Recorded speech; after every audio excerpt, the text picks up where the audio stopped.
Devinez qui est en retard pour aller au travail? Pas vraiment en retard, mais pas non plus en avance. On a reçu pas mal de questions par rapport au travail qu'on fait en Australie. Vous étiez assez curieux. Du coup, je vais répondre pour ma part. J'ai trouvé un travail dès lors qu'on est arrivé à Melbourne. Il m'a pas fallu longtemps. Je pense que j'ai cherché une bonne semaine. Au bout de la première semaine, j'avais un entretien d'embauche. La semaine d'après, j'ai fait mon entretien d'embauche et j'ai été prise immédiatement dans l'entreprise dans laquelle je travaille encore aujourd'hui. J'ai fait 4 mois et demi à Melbourne. Du coup, on a pris la décision de demander un transfert, que je puisse rester dans la société parce qu'ils voulaient pas non plus que je parte. C'est la raison pour laquelle on est à Sydney. Sydney, c'était pas notre choix premier, mais finalement, on s'y acclimate plutôt bien. Donc, quel est mon travail en Australie? Je travaille dans la vente de prêt-à-porter et de chaussures pour une marque australienne. Donc, tous les produits sont faits en Australie. Donc, c'est très cool de pouvoir travailler pour une entreprise comme ça qui respecte mes valeurs. La vente, c'est pas mon métier premier, vous le savez. Je suis diététicienne, nutritionniste du sport. Donc je suis clairement pas dans mon élément, même si j'ai quand même pas mal d'expérience dans la vente puisque mes jobs étudiants en France étaient déjà dans la vente, dans la mode, dans la vente de chaussures, de sacs à main. Donc en fait je suis pas non plus dépaysée. Et la marque pour laquelle je travaille ici est très chouette. Donc je vais essayer de vous montrer un petit peu à quoi ressemblent mes journées. Après il n'y a rien de bien compliqué. Je vends des produits mais c'est hyper challengeant parce qu'il fallait que j'apprenne à parler anglais. C'était mon objectif, c'est la raison pour laquelle j'ai choisi de travailler ici. Et bah du coup je suis servie. C'est très dur de bien s'exprimer en anglais quand il faut vendre des produits qui sont techniques. Quand il y a pas mal de choses à expliquer, c'est pas juste amener des chaussures et sortir des tailles. Pour ma part, je viens de rentrer du travail. Donc comme vous l'avez dit dans la vidéo précédente avec Alison, on a ici un mi-temps à Sydney en plus de nos coachings en ligne. Donc moi, je suis réceptionniste dans un hôtel. J'avais déjà fait ce travail-là, je sais pas si vous vous souvenez, en Nouvelle-Zélande. Donc voilà, là je suis uniquement réceptionniste. Donc je suis derrière le comptoir à accueillir les gens, à préparer tout l'administratif pour les chambres, etc. Donc rien de bien compliqué et de bien méchant, mais moi j'ai pas mal de contacts toute la journée et ça me permet de bien profiter pour améliorer mon anglais et j'ai des chouettes collègues avec qui je papote beaucoup, donc ça c'est top. Donc voilà, la journée est terminée pour moi. Je suis rentrée sous la pluie, ça contrarie un petit peu mes plans parce que là je suis censée aller courir. J'avais prévu de faire un run 45 minutes, 1 heure en mode footing chill. Bon verdict, il s'est arrêté de pleuvoir, je sais pas pour combien de temps parce que c'est encore bien gris mais il y a des petites éclaircies. Du coup je vais quand même aller courir, aller un bon 45 minutes, on verra si je tire un peu plus, mais histoire de dérouler les jambes. J'ai pris mon petit gilet d'hydratation et en fait il y a à peu près 2 semaines et demie de ça, je vous ai filmé un review là-dessus. Donc je vous le mettrai dans cette vidéo pour que vous sachiez un petit peu ce que j'en pense, les features et tout ça. Donc voilà, à suivre dans le reste de la vidéo.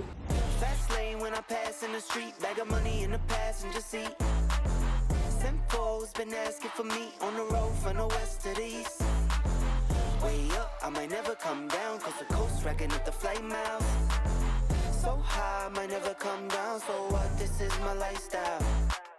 Wait a minute. Work hard for the car, so that's why it's all tinted. Et voilà, run terminé.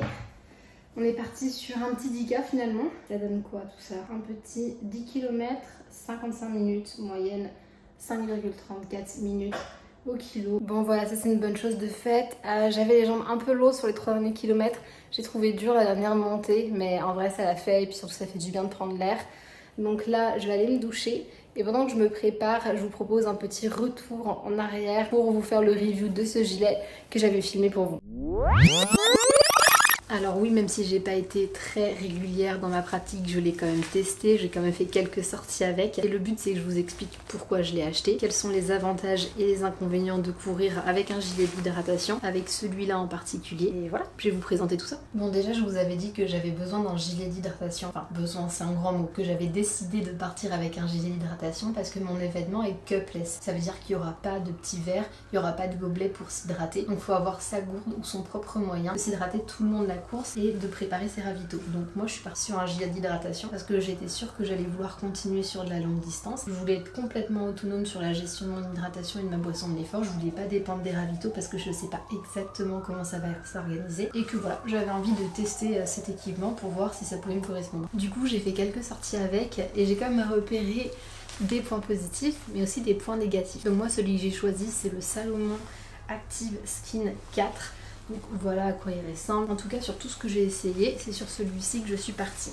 Donc je vais le passer pour que vous puissiez voir un petit peu à quoi ça ressemble une fois que c'est porté. Donc celui-là, j'ai trouvé que c'était la marque Salomon, celui qui fitait le plus, c'est-à-dire celui qui était vraiment le plus en place sur mon corps, qui bougeait pas, qui avait un bon fit au niveau de ma carrure, entre guillemets, si on peut dire ça comme ça. J'ai préféré partir sur un gilet qui avait des élastiques devant et pas des clips ou pas qui se fermaient et se zippaient, parce que j'ai tendance à me sentir très oppressée si j'ai quelque chose au niveau du cou ou si j'ai quelque chose qui ici me presse la poitrine. Donc j'ai préféré partir sur ce format là qui je trouvais laissait beaucoup de place à la respiration et beaucoup de place à l'ouverture de la cage thoracique.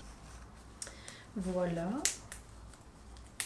Donc voilà à quoi il ressemble de face. Il est fourni avec 2 flasques. Donc voilà les 2 flasques de 500 ml chacune. Moi j'en utilise une pour l'eau et une pour la boisson de l'effort. Alors par contre quand elles sont pleines c'est pas un problème, quand elles sont vides c'est un peu plus chiant à remettre au bout.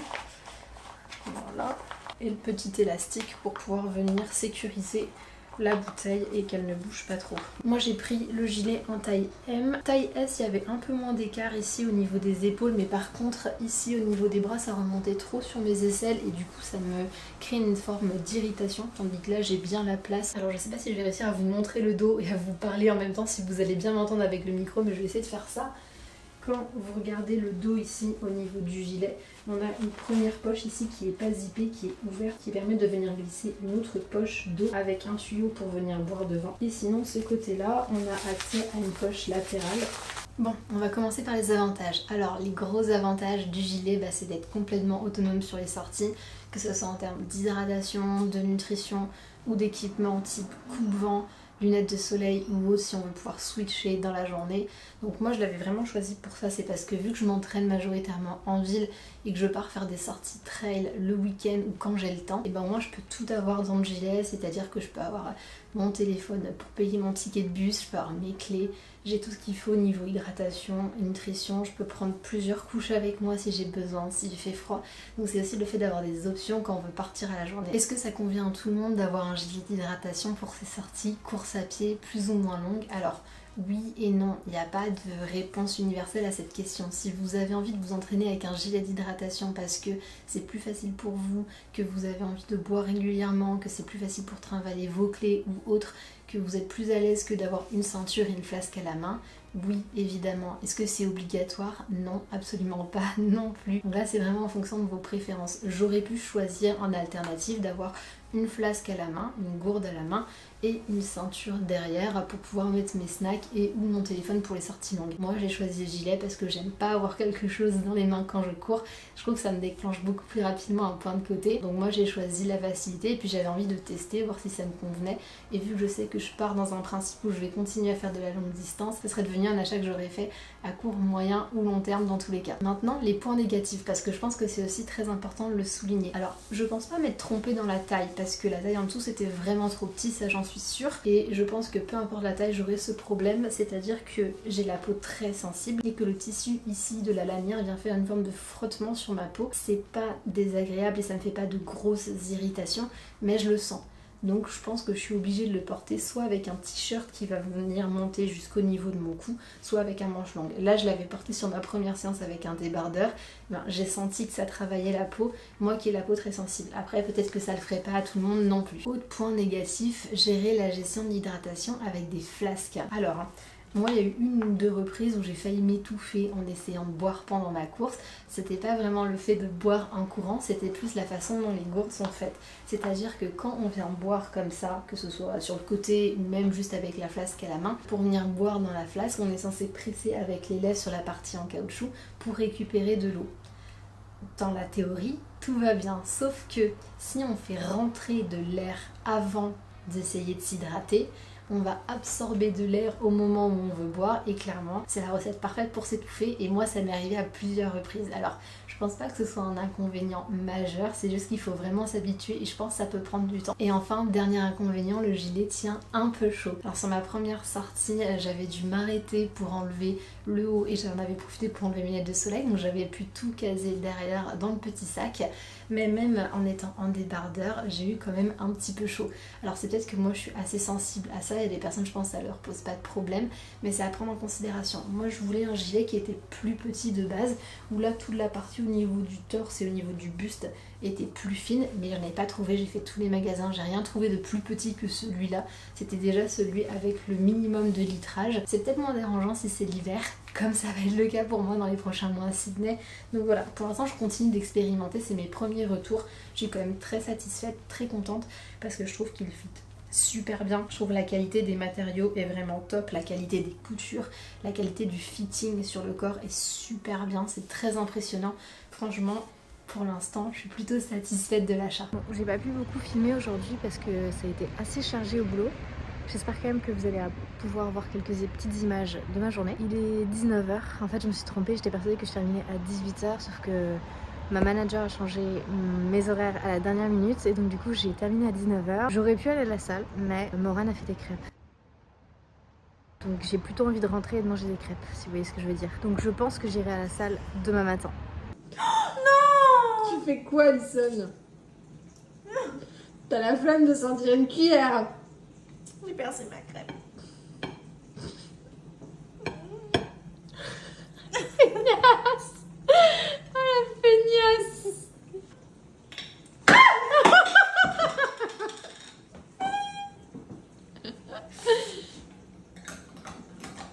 Bon, hier soir on s'est rué sur les crêpes et on a complètement oublié de conclure ce vlog, mais voilà, c'est tout pour les petites nouvelles de notre life en Australie concernant le boulot, notre organisation et tout ça. Je vous ai pas oublié, je sais que de base cette série c'était censé être une prépa trail, mais j'attends de terminer et de finaliser le contrat avec moi-même sur le choix de ma course avant de vous en dire un petit plus, mais je continue à courir, je continue à augmenter les miles et les kilomètres, donc c'est toujours dans les tuyaux, ça arrive. Je vais continuer de vous montrer tout ça, mais j'attends de prendre mon dossard avant de vous annoncer la distance. C'est tout pour cette vidéo, j'espère vraiment que ça vous aura plu. Si c'est le cas, n'hésitez pas à nous mettre un petit like. Si vous avez des questions sur ce qu'on fait en Australie ou autre, c'est dans les commentaires. Et je vous dis à très vite pour une prochaine vidéo.